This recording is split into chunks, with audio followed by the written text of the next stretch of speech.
Boa tarde. Hoje é terça-feira, 8 de novembro, e o Senado Notícias está no ar. A Comissão de Assuntos Econômicos aprovou um projeto que determina o reajuste anual da tabela paga a hospitais conveniados do Sistema Único de Saúde, o SUS. A tabela do SUS é a referência para que o poder público remunere contratados como prestadores de serviços, entidades filantrópicas e instituições de saúde privadas, como hospitais, clínicas e laboratórios. É também parâmetro para a transferência de recursos entre os entes federados. Essa tabela foi criada em 2007, mas a falta de uma política de reajuste de preços tem gerado defasagem no valor dos procedimentos e honorários médicos. Segundo o Conselho Nacional de Medicina, só entre 2008 e 2014, a perda de honorários médicos chegou a quase 1.300%. Essa não correção dessas despesas é um verdadeiro absurdo. É uma forma de se querer fazer caridade com a mão alheia. Mas é uma caridade tão absurda que, às vezes, a mão alheia acaba por não funcionar. Tal é o peso que se coloca sobre ela. Uma consulta do SUS é R$10 há mais de 6 anos. Um atendimento é R$10 há mais de 6 anos. Dá só um exemplo aqui de uma consulta, um parto, R$140, R$150. Para corrigir essa situação, o projeto aprovado pelos senadores da Comissão de Assuntos Econômicos prevê que os valores para remuneração de serviços prestados ao Sistema Único de Saúde sejam revistos anualmente para poder cobrir os custos e assegurar a qualidade dos procedimentos. A remuneração a ser paga aos parceiros privados, a entes subnacionais no âmbito do SUS, será revista anualmente. Inclua-se aí todas as organizações sociais e também a Santa Casa de Misericórdia, que passam num momento crítico para o atendimento. É o sistema complementar que tem dado resolutividade muito grande dentro do Sistema Único de Saúde. Santas Casas acumulam déficits históricos de endividamento. As Santa Casas estão quebradas. Recuperar esse valor de pagamento dos procedimentos é super necessário. Agora, tem que ter dentro disso uma coisa chamada fiscalização correta da aplicação dos recursos, ou seja, auditoria permanente. A Comissão de Assuntos Econômicos aprovou emendas ao orçamento de 2023. Uma das emendas destina R$1,75 bilhão ao programa Casa Verde Amarela. A Comissão de Segurança Pública também aprovou emendas ao orçamento. O relatório do senador Rogério Carvalho destina R$800 milhões para o combate ao crime. Outra comissão que aprovou emendas ao orçamento hoje foi a de Assuntos Sociais. São verbas para a Fiocruz e para os Fundos Nacionais de Saúde e de Assistência Social. Todas essas emendas seguem agora para a análise da Comissão Mista de Orçamento. E a Comissão Diretora do Senado aprovou hoje 75 pedidos de informação a ministérios, além de votarem atualizações administrativas para a Casa. Participaram o presidente do Senado, Rodrigo Pacheco, os senadores Eumano Ferrer, Rogério Carvalho, Veneziano Vital do Rego e o Everton. A partir de agora, os estagiários podem ficar até 1 ano e as pessoas com deficiência até 2 anos. Isso fazendo uma justiça importante a todos os estagiários do Senado Federal. Repito, porque a administração pública como um todo, no Brasil todo, ela já adota esse procedimento. Outro também avanço importante que o Senado está dando neste momento, depois de vários anos, é a sua atualização, a sua modernização na sua atuação parlamentar. Exemplo, hoje nós temos uma cota que ela é utilizada para impresso e hoje o mundo é digital, então uma parte dessa cota ela vai poder ser utilizada para impulsionamento na rede social, impulsionamento no mundo digital. Então você sai do papel e vai para o que é de verdade hoje a realidade com a sociedade. Para as 4 horas da tarde está marcada uma sessão plenária. Vamos então conferir a pauta de votações de hoje. Pode ser votado o projeto de lei que autoriza a prática de telesaúde no Brasil.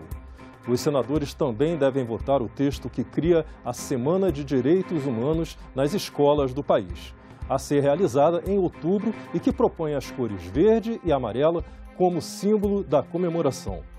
Consta na pauta ainda o projeto de resolução que institui a medalha Maria Quitéria para celebrar o bicentenário da independência do Brasil e homenagear mulheres que se destacaram na luta pela equidade. E pode ser votado também o projeto que prevê que a Embrapa receba recursos de contratos de transferência de tecnologias e de licenciamentos em que participa. O presidente eleito Luiz Inácio Lula da Silva ainda não definiu a forma como pretende garantir recursos para o cumprimento de promessas de campanha já no início do governo, em janeiro do ano que vem. Para isso, ele chega hoje à noite a Brasília para se reunir esta semana com líderes do Senado e da Câmara. A proposta seria apresentada e discutida nesta terça-feira com o relator do orçamento, o senador Marcelo Castro. Mas a reunião com a equipe de transição foi adiada. A equipe e o próprio presidente eleito querem discutir com lideranças das duas casas antes de bater o martelo sobre a melhor alternativa para conseguir os 175 bilhões de reais acima do teto de gastos. Esse é o valor tido como necessário para bancar promessas de campanha de Lula, como a continuidade do Auxílio Brasil de R$ 600 e o aumento real do salário mínimo. O dinheiro serviria também para recompor programas que sofreram cortes drásticos de recursos na proposta de orçamento de 2023, em análise no Congresso. É o caso do Farmácia Popular, Merenda Escolar e Saúde Indígena. Além da proposta de emenda à Constituição, a equipe do presidente eleito estuda alternativas, como o remanejamento de emendas do orçamento ou até a liberação de créditos adicionais por meio de uma medida provisória. A semana promete ser de muita negociação. Hoje, às 5 da tarde, o coordenador da equipe de transição, Geraldo Alckmin, vai se reunir com o presidente da CMO, deputado Celso Sabino, o relator, senador Marcelo Castro, e lideranças que fazem parte da comissão para discutir esse assunto. Lula também deve se engajar pessoalmente nas negociações em torno de recursos para as promessas de campanha. Ele chega a Brasília hoje à noite para uma série de encontros. Amanhã, deve conversar com o presidente da Câmara, Arthur Lira, e com o presidente do Senado, Rodrigo Pacheco. A discussão com o governo de transição sobre o orçamento da União para o ano que vem traz de volta um tema polêmico. Afinal, o que vai acontecer com o teto de gastos, instituído por emenda constitucional? Não se deve gastar além do que se tem. O raciocínio simples vale tanto para a dona de casa quanto para a economia de um país. Mas num Brasil em que a dívida pública beirava os 70% do PIB e não dava sinais de arrefecimento, o que fazer? Com a inflação perto dos 10% e a carga tributária na marca dos 33%, o aumento de impostos era a carta fora do baralho. O caminho para a redução da pobreza e da desigualdade passava pelo crescimento, mas faltava dinheiro para investir. No Congresso Nacional, a palavra de ordem era ajuste fiscal. Como fazê-lo num ambiente de alta temperatura política era o problema. O descumprimento de regras fiscais pelo governo foi a base jurídica para o impeachment de Dilma Rousseff. A posse de Michel Temer deu um sinal verde para as reformas trabalhista e da Previdência, antecipadas por uma emenda constitucional que instituía o teto de gastos. A emenda constitucional 95 estabeleceu como base de cálculo para os gastos anuais do governo federal a despesa de 2016, corrigida pela inflação durante 10 anos. A meta, nesse período, era reduzir a despesa de 4 a 5 pontos. O regime fiscal seria reavaliado a cada 4 anos a partir de 2027, com término previsto para 2036. Qual é o problema do teto de gastos? O principal problema é que ele já nasceu enfermo. Por quê? Porque a parte que é ajustável a curto prazo é muito pequena. Em 2016, era da ordem de 11% do total. Hoje é 8%. Para ajustar o gasto, precisa mais tempo do que isto aí permite. A existência de um teto de gastos pela via constitucional seria capaz de garantir a seriedade da política econômica do governo, daria segurança jurídica para o mercado, atraindo investimentos. Para os adversários da medida, a opção pela austeridade jogou a economia já em desaceleração dentro da recessão, sendo responsável pelo desemprego acima de um dígito. A discussão sobre o teto passa não só pelo que deve ser ou não incluído no cálculo dos gastos, como também pelo papel do Estado. Ou seja, quando, onde e como gastar. A rigor, a PEC dos precatórios, o Auxílio Brasil, o Auxílio Caminhoneiros e o Auxílio Motoristas de Táxi furaram o teto de gastos. O que é que o governo deve fazer? A primeira coisa que ele tem de fazer é retirar os gastos com investimentos do cômputo do teto, desde que eles sejam bem avaliados. Não tem problema. A economia cresce mais e aí a arrecadação cresce mais. Tira investimento do cômputo.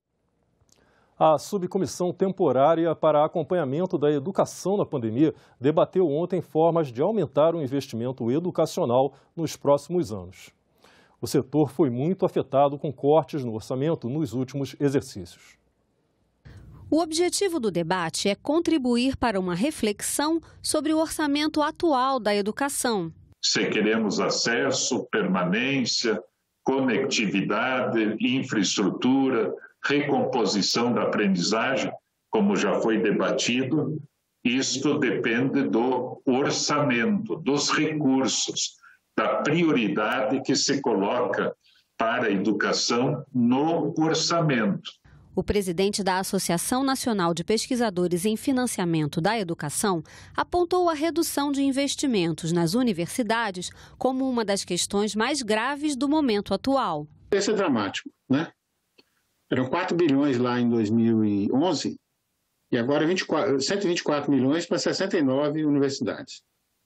Todo esse parque, todo esse patrimônio público, né, construído em tantos e tantos anos, com pesquisa, com pós-graduação, com interação com a sociedade, extensão, todo sendo prejudicado em termos de obras, né, de manutenção, de troca de equipamentos, montagem de laboratórios, que são os recursos de investimento nas instituições. Para este consultor de orçamento e fiscalização financeira da Câmara dos Deputados, o principal entrave ao orçamento da educação está nos limitadores fiscais.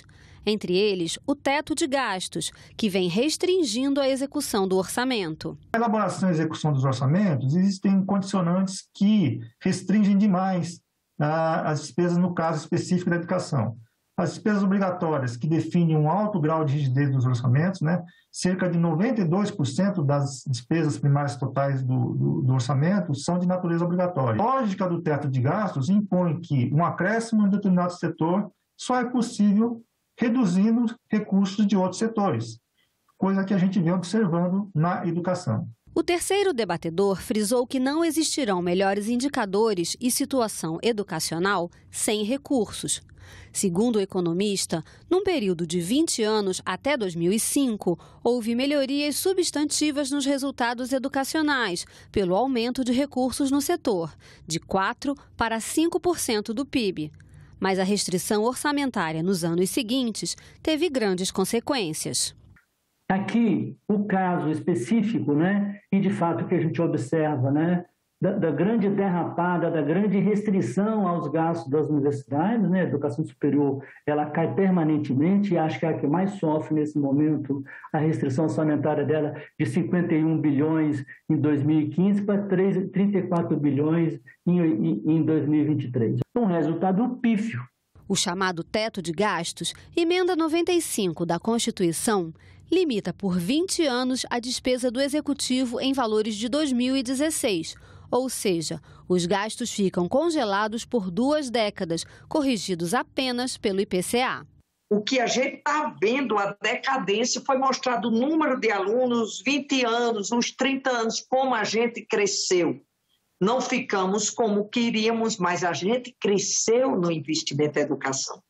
E esse quadro mostrando aí que uma grande parte do investimento em educação foi zerado para esse orçamento, isso é muito preocupante. O Congresso Nacional recebeu ontem uma iluminação azul. O objetivo é conscientizar sobre a importância do diagnóstico precoce do câncer de próstata. A iluminação foi solicitada pelo senador Nelsinho Trade e pelo deputado federal Zacarias Calil.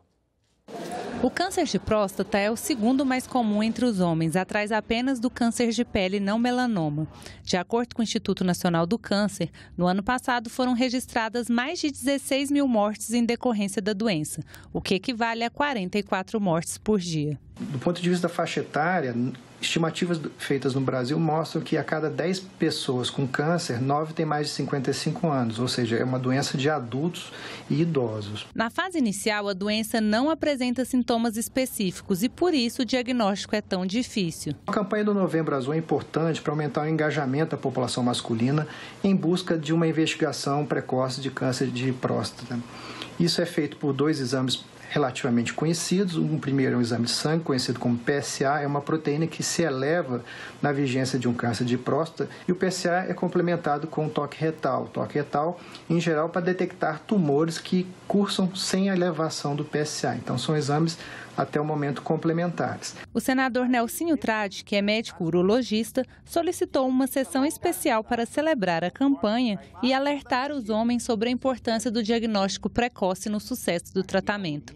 Nelsinho Trade afirmou que, nesses casos, a chance de cura definitiva é de cerca de 95%. Se você tem na sua família algum parente próximo ou mesmo distante que tenha tido câncer de próstata, não confundir com outro tipo de câncer. Câncer de próstata, você tem que começar o preventivo mais cedo, a partir dos 45 anos. Se não tem nenhum histórico na família de câncer de próstata, aí sim você pode começar aos 50 anos. E para intensificar o alerta sobre a importância da prevenção, o Congresso já está iluminado com a cor da campanha Novembro Azul. Ficamos por aqui. Você pode rever as reportagens desta edição na nossa página na internet, senado.leg.br/tv. Muito obrigado pela sua companhia e até a próxima.